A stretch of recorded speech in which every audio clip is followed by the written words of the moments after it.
Saudara-saudari yang terkasih dalam Tuhan, selamat sore berkah dalem.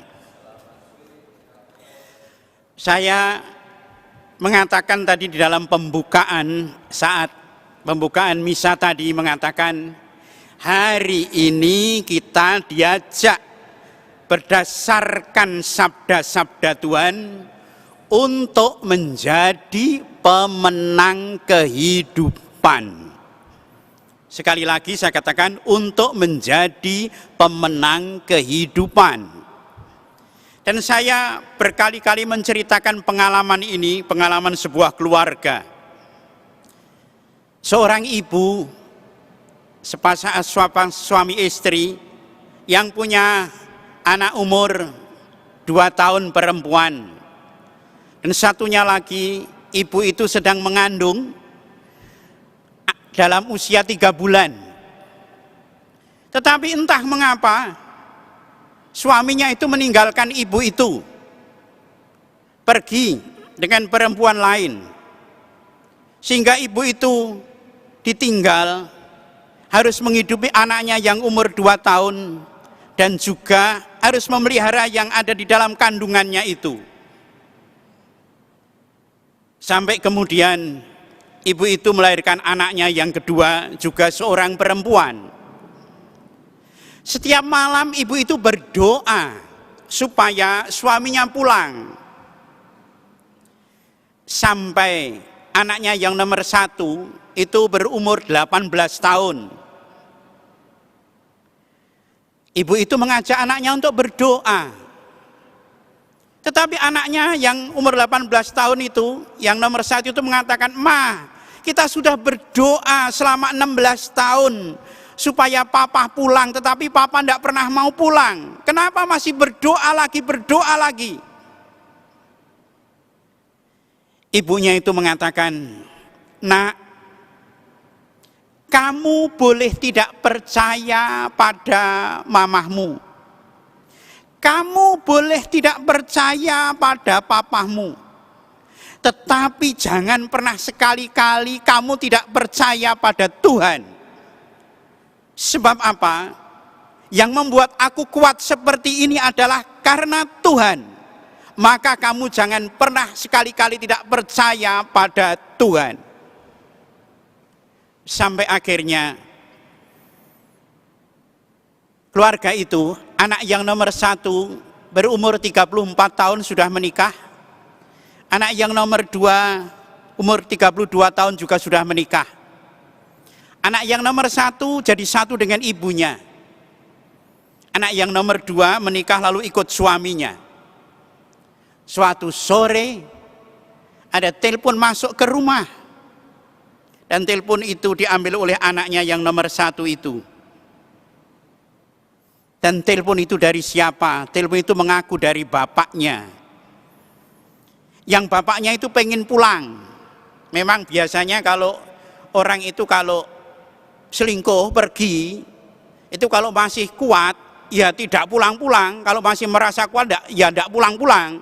Tapi nek wis bobrok baru pulang. Bapak itu pengen pulang. Anaknya marah sekali, tidak usah pulang, aku tidak punya bapak. Tetapi ibunya mendengar telepon itu. Dan ibunya mengatakan, telepon dari siapa? Ini katanya dari bapak mau pulang. Lalu ibunya menerima telepon itu, sini teleponnya bawa sini. Dan diterima oleh ibunya. Ibunya itu mengatakan, ya silahkan kalau kamu mau pulang. Kamu pergi sendiri, kalau mau pulang ya silahkan. Saya tetap akan nerima kamu. Lalu telepon itu ditutup. Anaknya protes, "Ma, bapak sudah meninggalkan 32 tahun. Mengapa mesti kita terima?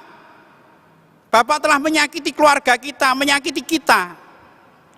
Tetapi ibunya mengatakan, "Nak, bukankah ini doa kita selama 32 tahun supaya papamu itu pulang? Mengapa ketika sekarang Tuhan mengabulkan doa kita, kamu mau menolak papamu itu? Biarkan papamu itu pulang." Dan memang bapaknya pulang. bapaknya pulang, pancen sudah bobrok, memang pulangnya sudah bobrok. Ya. Dan kemudian dalam keadaan bapak itu sakit agak parah, pulang ke rumah. Kemudian dibawa ke rumah sakit oleh istrinya dan anaknya itu. Dan 3 bulan kemudian bapaknya itu meninggal. Saya mengatakan ibu itu pemenang kehidupan. Dia bisa memenangkan hatinya supaya tidak menjadi buruk oleh karena perlakuan suaminya itu. Dia memenangkan hati anaknya supaya anaknya itu mempunyai hati yang pengampun meskipun anaknya juga mengalami penderitaan oleh karena ditinggalkan oleh bapaknya itu. Anaknya mengalami rasa malu karena setiap kali teman-temannya juga bertanya, bapakmu di mana? Siapa bapakmu? Ibu itu menjadi pemenang kehidupan, tetapi dia juga memenangkan kehidupan untuk anaknya, sehingga ibu itu mewariskan suatu cerita yang baik untuk anak-anaknya, untuk cucu-cucunya. Itulah pemenang kehidupan.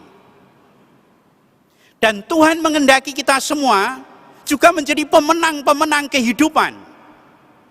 Sabda Tuhan hari ini, kalau Tuhan mengatakan akulah roti hidup, dikatakan di dalam bacaan Injil. Dan setiap orang yang telah mendengar dan menerima pengajaran dari Bapa datang kepadaku. Hal itu tidak berarti bahwa ada orang yang telah melihat Bapa, hanya dia yang datang dari Allah, dialah yang telah melihat Bapa. Aku berkata kepadamu, sesungguhnya barang siapa percaya ia mempunyai hidup yang kekal. Tuhan juga pengen memenangkan kita agar kita tidak tersesat. Melalui menjadi roti hidup, ia pengen tinggal di dalam diri kita untuk memenangkan hidup kita dari kuasa-kuasa kegelapan. Tuhan ingin memenangkan kita supaya kita memiliki hidup yang kekal. Maka dia menyamakan diri menjadi roti hidup supaya bisa tinggal di dalam diri kita. Maka kalau mau saya katakan, ya di surga itu hanya ada kebaikan.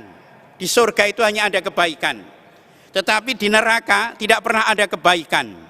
Nah, hidup kita itu merupakan pertempuran antara kebaikan dan keburukan. Sebagian orang memenangkan hidup itu di dalam hidupnya sehingga ia datang kepada Tuhan, tetapi sebagian orang itu dikalahkan, dia menjadi pecundang sehingga ia tidak datang kepada Tuhan tapi hidup dalam kegelapan. Tuhan menghendaki kita memenangkan kehidupan.